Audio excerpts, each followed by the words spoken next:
This is the end of the third day of this challenge, 7-day roguelike challenge 2019. Today I did not really advance at all in the coding part because of some personal issues, but I at least kind of figured out how I want the game to play actually.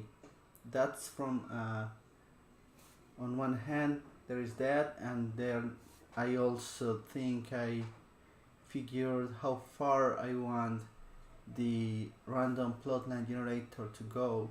So I will explain these two things. Hopefully for tomorrow I will have some advancement on any of these two things. So basically the idea is that there will be a world, and this is Asgard's fantasy map generator. You can find it in this address, and it's a pretty good generator. And I'm going to just create a world using this generator and then export it, because just to reiterate, my game will not generate worlds. It will just play with a fixed world, and the idea is that this DM that we are automatizing is able to create campaigns inside this setting. So every time we play it, it will be a different campaign, a different adventure, and it will happen in different cities in this world. So one of the advantages of the generator is that it goes pretty lot in detail. I'm trying to zoom here, but OBS is eating up all my CPU power. Let's see if we can do that someday. But yeah, it goes with a lot of detail, and you can see, oops, that's a lot of zoom. You can see that, oh, okay. It actually creates like a different, a very detailed network of cities connected by roads, and each one of these cities is inside a country, and there's different cultures. So it's pretty detailed. I will just play a bit with the generator to make sure that the world that I generate is interesting enough, and then work with it. And basically what the player is going to see is something like this, as a map of the surroundings where he is, but he can also like download the full world map from somewhere, and I don't know, maybe I will just provide it as part of the package of the game, similar to how a role-playing game like Dungeons and Dragons works. I think when the player is able to read the whole to read the whole history of the world, but also to check the map of the world and the kingdoms and the cities that are part of that world, whatever.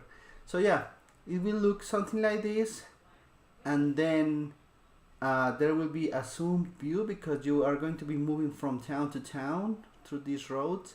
I think that the movement will not be restricted to these paths. You will be able to move your party freely through the map, just that when you are in a location, it's going to display a zoom view. Probably that, not sure if I'm going to manage to do that. That will be like a goal, but maybe I will not be able to make it.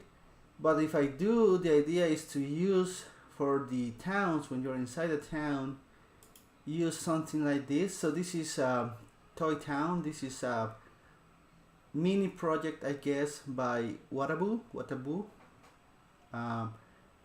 who, well, he's like I think he's pretty regular in the 7-day roguelike challenge. He's also participating this year, and I see that he's made a lot of entries for the procedural generation monthly thing, which I forgot the name, but it's something that is done in the procedural generation Reddit subreddit.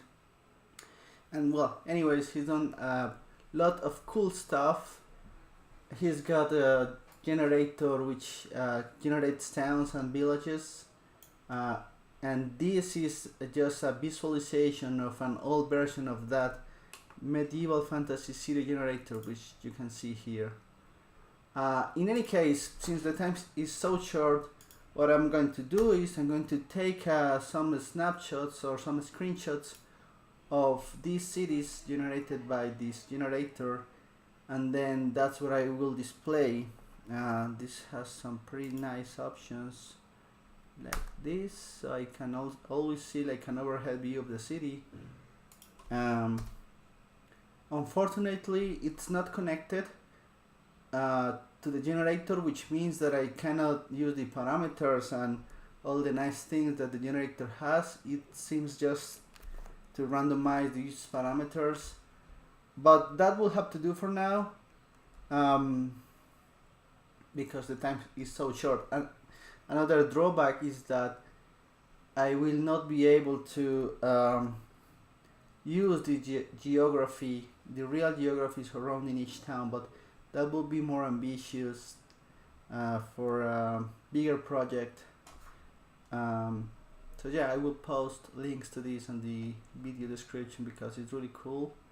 This is the actual city generator, which is used by the visualization.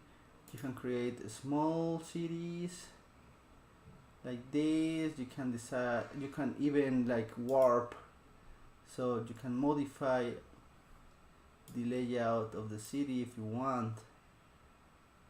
It's pretty great. But yeah, the idea is to use this. So I will do some post-processing to this so that it looks a bit more less geometric. It's pretty here it looks a lot like basic geometric shapes, which is not very good, but I think with some post-processing it may look good enough. So that's the second part, but that's a stretch goal, I think. I'm not sure if I'm going to make it, especially since this week has been so busy. But well, anyways. And then a third part is the actual characters. So I'm looking at some already made packs for characters like these two, and that's how the player and the party is going to be represented, which brings me to something and it's the idea that in this game you're going to have a party of characters. You can select how many people you want in your party, but you will only control your character. So in the battles, the others will do what they want. Also, this is again trying to simulate what happens in a RPG or a Dungeons and Dragons session. So yeah, I think that's the update. There's nothing to show today, no advancements on the game because I did not manage to do anything today. But hopefully tomorrow will be a different story.